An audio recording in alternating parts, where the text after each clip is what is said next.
இன்ட்ரெஸ்டிங்கான ஒரு ஃபில்ம். அந்த கதையை சொல்லும் போதே வந்து எனக்கு ரொம்ப பிடிச்சிருந்தது. ரமேஷ் வந்து என்னுடைய அசிஸ்டண்ட்டாக இருந்து அதுக்கப்புறமா பல பேர்ட்ட ஒர்க் பண்ணார். இந்த கதை எழுதும் போதே இந்தந்த கேரக்டரில் யார் யார் நடிக்கணும் அப்படிங்கிறதையும் அவர் ஆல்ரெடி எழுதி வச்சுருந்தார். அந்த நோக்கத்தில் தான் போய் அருண் பாண்டியன் சாருங்க அவங்ககிட்ட கதை சொன்னாங்க. முதல்ல அருண் பாண்டியன் சாருக்கு சின்ன டவுட் வந்தது. ஏன்னா அன்பிற்கினியால் அவர் கோஆர்டினேட்டர் ஒர்க் பண்ணியிருந்தாலும் ஒரு ஏரியாக்குள்ளே நடக்கிற விஷயம் அதில் இத்தனை வேரியேஷன் கொடுக்கணும். அஸ் அ ப்ரொடியூசராக அதுக்கு வந்து ஸ்கேல் வரணும். எப்படி பண்ண போகிறான்னு தெரியலையே அப்படின்னு. அப்புறம் எனக்கு ஃபோன் பண்ணி கேட்டேன், நட்டி நீ படிச்சியாண்ணா? நான் படித்தேன் சார்ண்ணே. நான் பண்ணலான்னு இருக்கேன், நீ என்ன சொல்கிறேன்? பண்ணுங்கள் சார், ரொம்ப நல்லா இருக்கும் சார் உங்களுக்குன்னு. அப்படி தான் அந்த படத்துக்குள்ளே அருண் பாண்டியன் சார் வந்தார். ரொம்ப தேங்க்ஸ். ஏன்னா அவரோட மெமரி வந்து பெரிய ஸ்ட்ராங்கான மெமரி. ஆல்மோஸ்ட் அவர் வந்து இந்த படத்தில் ஒரு ஆர்டிஸ்டாக ஒர்க் பண்ணாமல் ஒரு கோ டைரக்டர் மாதிரி ஒர்க் பண்ணார். அதுதான் பெரிய விஷயம். ஒவ்வொரு கண்டினியூட்டியும் எல்லாம் ஸ்டேஜிங் போதெல்லாம் அவர் ஹெல்ப் பண்ணி அப்படிலாம் பண்ணார். அது அவரோட எக்ஸ்பீரியன்ஸ் எல்லாத்தையும் ஷேர் பண்ணார். அதெல்லாம் சந்தோஷமான ஒரு விஷயம். அதுக்கப்புறமா வினோதினி மேம் வந்து கமல் சார் டீமு.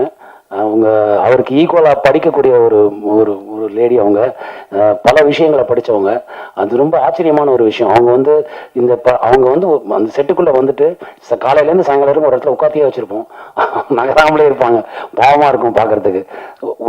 அப்படி ஒர்க் பண்ணாங்க அந்த படத்தில். வந்து கிட்டத்தட்ட ஒரு 10 நாள் ஒர்க் பண்ணியிருப்பாங்கன்னு நினைக்கிறேன். 7 டேஸா வாடவர் டேஸ் அவங்க. அப்புறம் அக்ஷரா ரெட்டி அவங்க வந்து ஒரு பாரம்பரியமான குடும்பத்திலேருந்து வந்தவங்க. அக்ஷரா ரெட்டியோட ஃபாதர் வந்து சுதாகர் ரெட்டி சார். ஐஐடி சென்னையில் வந்து கெமிக்கல் இதில் வந்து கோல்டு மெடலிஸ்ட். அவங்க 2வது பார்லிமெண்ட் இதெல்லாம் கன்ஸ்ட்ரக்ஷன் பண்ணும்போது அதுக்கு புல்லட் ப்ரூஃப் பண்ணி கொடுத்த ஒரு ஃபேமிலி. அவங்க வந்து அப்படிப்பட்ட ஒரு குடும்பத்திலேருந்து வந்தவங்க. அவங்ககிட்ட டேண்ட்ரம்ங்கிற வார்த்தைக்கு அர்த்தமே தெரியாது அவங்களுக்கு. எப்படி வந்து பண்ணாங்க அவங்க?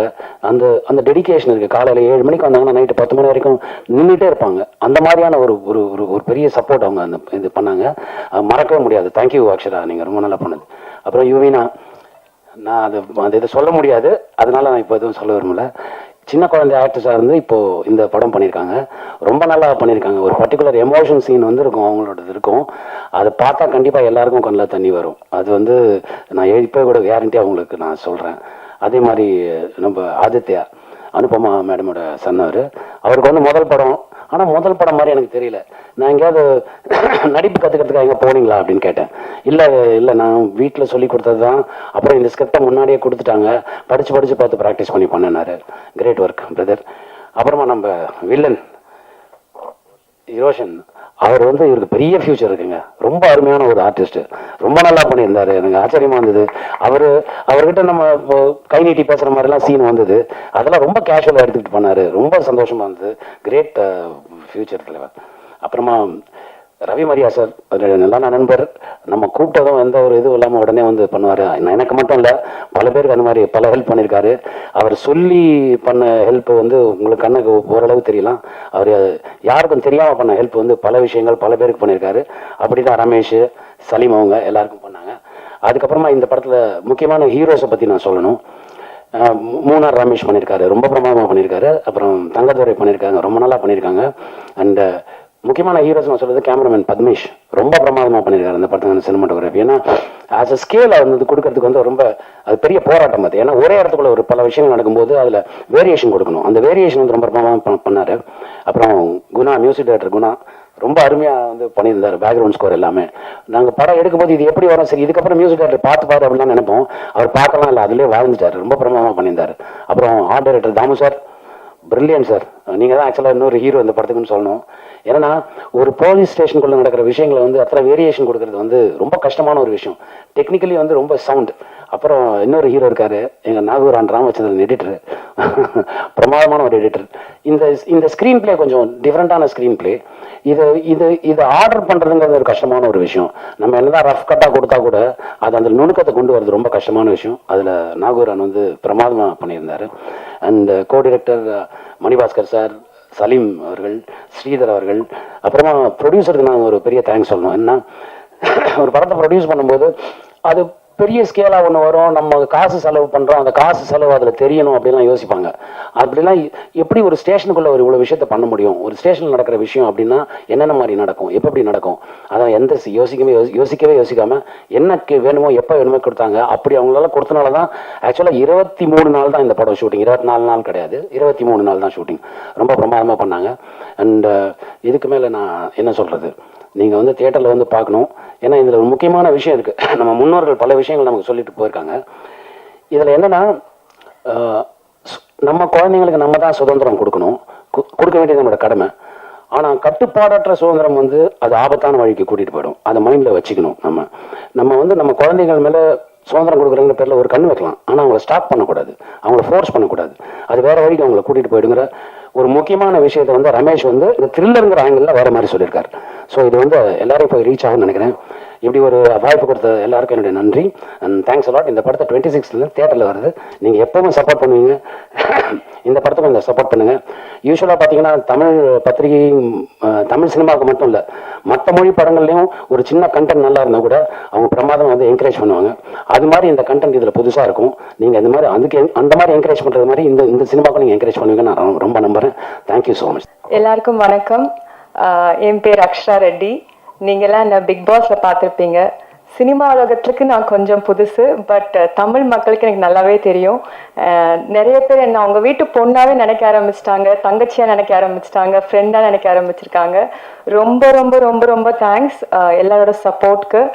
அண்ட் ஃபர்ஸ்ட் ஆஃப் ஆல் வந்துட்டு நான் மீடியாக்குள்ளே வந்ததே எங்கள் அம்மாவோட கனவு தான். அண்ட் அவங்க சப்போர்ட்னால எப்போவுமே என் பின்னாடியே இருப்பாங்க. அவங்க தான் என்னோட மேனேஜர், அவங்க தான் என்னோட மவுத் பீஸ், அவங்க தான் எல்லாமே எனக்கு ஆர்கனைஸ் பண்ணுவாங்க. ஸோ அம்மா தான் பக்கத்துல இருந்து பார்த்துக்கிட்டு என்னை இந்த மீடியாவில் அமுச்சு விட்டுனாங்க. But unfortunately few years back 2 years back அம்மா இறந்துட்டாங்க. ஸோ அப்போ வந்துட்டு நான் அம்மா இல்லாமல் என்னால் மீடியா எப்படி ஹேண்டில் பண்ண முடியும்? ஏன்னா வந்து ஃபுல்லாக அம்மா பாப்பா மாதிரியே வளர்ந்துட்டேன் நான், ஃபுல்லாக அவங்களே பார்த்துக்கிட்டு. அண்ட் மீடியாலாம் நம்மளுக்கு கஷ்டமாகும். அம்மா மாதிரி ஒரு ஆள் ஒரு சப்போர்ட் பக்கத்தில் இல்லைன்னா ஒரு பொண்ணு தனியாக வந்து படத்தில் நடிக்கிறதுக்கு ரொம்ப ரொம்ப கஷ்டம்னு நினச்சிட்டு இருந்தேன்.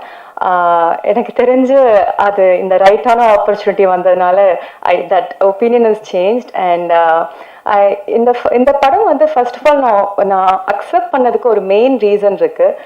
கதையும் தாண்டி ஸ்கிரிப்டும் தாண்டி டைரக்டர் சார் அண்ட் மனோபாஸ்கர் அண்ணா இவங்கெல்லாம் ஸ்கிரிப்டை என்கிட்ட சொல்லிட்டு இருக்கும்போது என்கிட்ட சொன்ன ஒரே ஒரு விஷயம், நீங்க வந்து எங்களுக்கு சிஸ்டர் மாதிரி, நீங்க எங்களை அண்ணானே கூப்பிடலாம், உங்களை அவ்வளோ பத்திரமா பார்த்துக்குறோம், அவ்வளோ கம்ஃபர்டபுளா பார்த்துப்போம், செட்ல எதுவாக இருந்தாலும் நாங்கள் இருக்கோம் உங்களுக்கு அப்படின்னு சொல்லி கொடுத்த ஒரு நம்பிக்கை.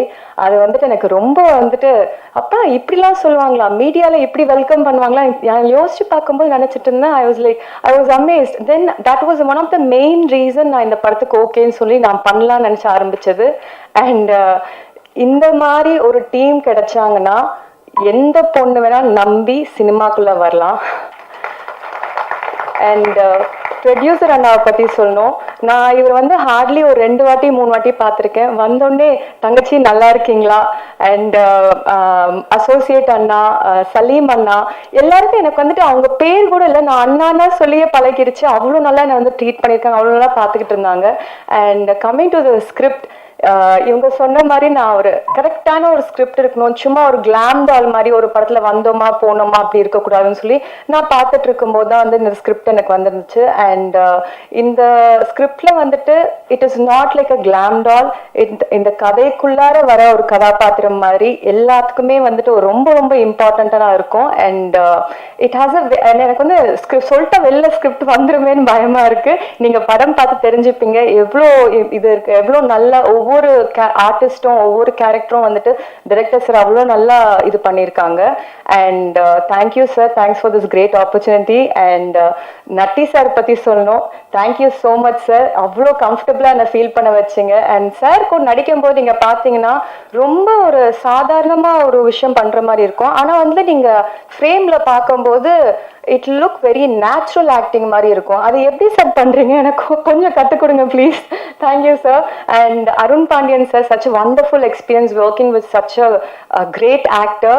அண்ட் அவர் ஆக்டர் மட்டும் இல்லாமல் வந்து சச் அ டிசிப்ளின்ட் பர்சன். ஹி நோஸ் எல்லாமே அபவுட் கண்டினியூட்டிலேருந்து ஒரு படம்னா அந்த he's been a director, he's been a producer, he's been everything in the film industry. So நிறைய கற்றுக்கிட்டோம் சார் கிட்ட. And Vinodhini ma'am, thank you so much for a great support. And Munnar Ramesh sir இங்கே வரல. நான் வந்துட்டு ஒரு ஆக்டிங் வந்துட்டு ஒருத்தங்களை பார்த்து லைக் ஆச்சரியமா பார்த்ததுன்னா வந்து மூனார் ரமேஷ் சாரை பார்த்தேன் நான். So it was a great experience working in this. And நீங்க எல்லாம் படம் பார்த்து ரசிப்பீங்க நம்புறேன். And bless me for this journey. Thank you.